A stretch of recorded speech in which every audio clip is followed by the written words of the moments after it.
Margaret Thatcher. Depending on who you ask, she either saved Britain or she destroyed it. But one thing is certain, few leaders changed the country as dramatically as she did, and those changes still shape Britain today. In this video, we'll explore why many argue that she broke the very foundations of the UK. But before we talk about Thatcher, we need to talk about the decade that made her possible, the 1970s. The 1970s in Britain are often painted as a dark age. Strikes everywhere, inflation out of control, the country supposedly bankrupt. You might have heard about the strikes that went on in the 70s. Wages were falling thanks to the OPEC oil price hike of 1973, and strikes were a last resort to recover lost earnings. Millions of workers were trying to keep up with rising prices. In 1979, voters, tired of inflation and industrial unrest, gave the Conservatives a majority. Thatcher walked into Downing Street quoting St. Francis of Assisi, "Where there is discord, may we bring harmony. Where there is error, may we bring truth. Where there is doubt, may we bring faith. And where there is despair, may we bring hope." But what happened next was basically the opposite. She had become a committed follower of something called monetarism. The idea was simple.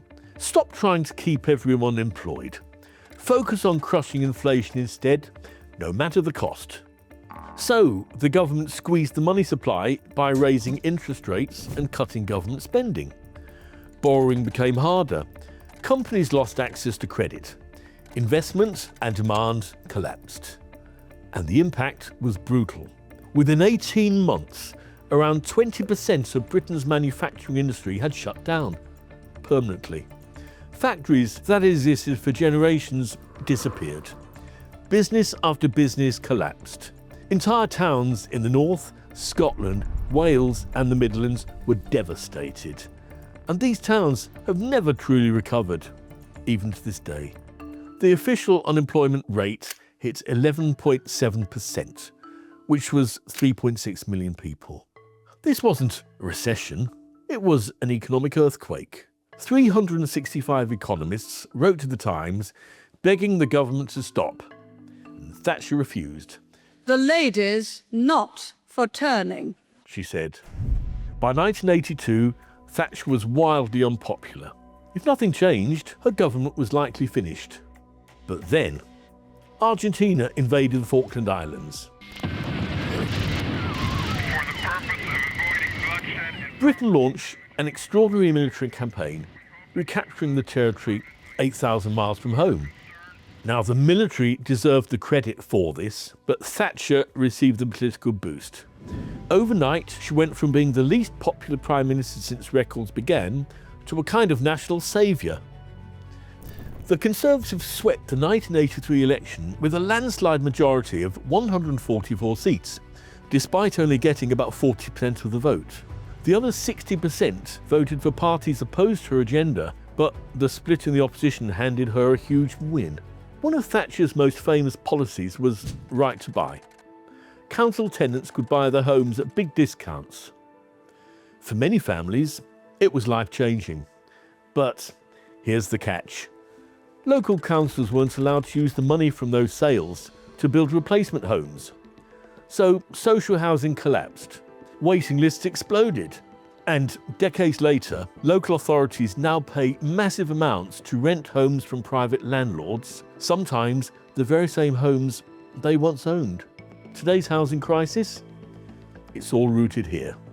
By the mid-1980s, British manufacturing had been gutted, and Thatcher needed something to fill the economic void. The answer was the Big Bang of 1986. Britain's financial markets were completely deregulated, and London's financial sector exploded in size. For a moment, it looked like a miracle. Money poured in, London boomed. But then came the crash of 1987, Black Monday. And by 1989, Britain was sliding into its second major recession in a single decade. During the 1980s, North Sea oil revenues poured into the Treasury, around £166 billion in total. Now, Norway also received a massive amount of revenue from North Sea oil, but it used its oil money to build $1 trillion sovereign wealth fund, which Norwegians still benefit from this day. In Britain, under Thatcher, Britain used the oil money to fund tax cuts, pay for unemployment benefits, patch over the damage done by mass deindustrialisation. Thatcher refused point blank to create an energy strategy or an investment fund. A once-in-a-lifetime opportunity was burned. Thatcher also sold off more public assets than any British leader in history. The list of sell-offs is almost endless.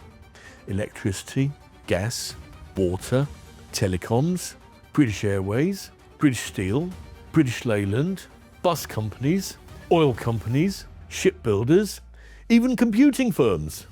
Later privatisations along the Thatcher model included British Rail and the British Airports Authority.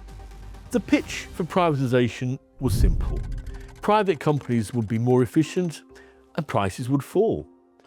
But what actually happened? Prices went up. Assets were bought at knockdown prices during privatisation, and they ended up largely in the hands of foreign firms or private equity. And Britain lost control of key parts of its own infrastructure. By 1990, the economy, artificially inflated by financial speculation, collapsed again, second time in a decade. Financial speculation is the act of buying or selling an asset primarily to profit from future price changes, rather than for its underlying value. Interest rates shot up, hitting 15%. House prices crashed. Nearly 300,000 homes were repossessed between 1990 and 1993. For 1 in 4 homeowners, their house became worth less than the amount they still owed on their mortgage. Manufacturing, once 30% of GDP in 1979, had shrunk to 16% by 1990. Today, it's less than 10%. The trade deficit ballooned and never recovered, meaning that Britain buys more from the rest of the world than it sells to them.